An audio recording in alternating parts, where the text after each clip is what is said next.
Nakatakdang inspeksyonin ni Department of Transportation Secretary Vince Dizon ang Metro Manila Subway Project sa bahagi ng Ortigas. Si Bernard Ferrer sa detalye. Bernard? Yes, Audrey, rise and shine sa iyo. Ngayong araw nga magsasagawa ng inspeksyon si Department of Transportation Secretary Vince Dizon sa Ortigas Station ng Metro Manila Subway Project. Alamin sa inspeksyon ng pinakuling update sa konstruksyon ng estasyon alinsunod sa direktiba ni Pangulong Ferdinand R. Marcos Jr. na tutukan ng mga pangunahing proyekto sa sektor ng transportasyon.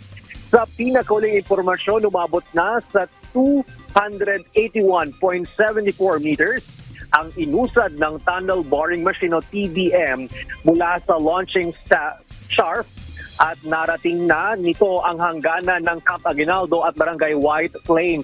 Inaasang makakarating ang TBM sa Corinthian Properties pagsapit ng huling quarter ng 2025. Sa kabuuan, magkakaroon ng 17 istasyon ang Metro Manila Subway Project kabilang ang 30.34 hectare tipo sa Valenzuela City kung saan matatagpuan ang Philippine Railway Institute. Saklaw ng proyektong konstruksyon ng 33 kilometrong linya ng Riles na mag-uugnay sa Valenzuela City at Pasay City na may connection din sa NAIA Terminal 3. Ang 17 stasyon ng Metro Manila Subway Project ay ang mga sumusunod: Valenzuela Depot, Quirino Highway, Tandang Sora, North Avenue, Quezon Avenue, East Avenue, Anonas, Katipunan, Ortigas Avenue, Shaw Boulevard, Kalayaan Avenue, Bonifacio Global City, Loton East, Senate DepEd, NAIA Terminal 3, FTI at Bikutan. Inaasang magiging konektado rin sa iba pang Riles o rail system gaya ng LRT1, MRT3 at MRT7 sa pamamagitan ng common station. LRT2 sa Anonas Station at North-South Commuter Railway Extension sa FTI at Bikutan Station.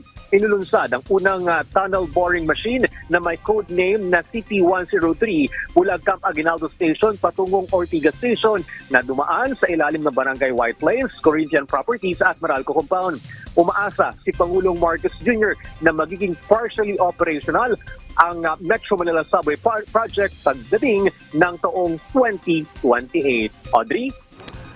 Maraming salamat, Bernard Ferrer.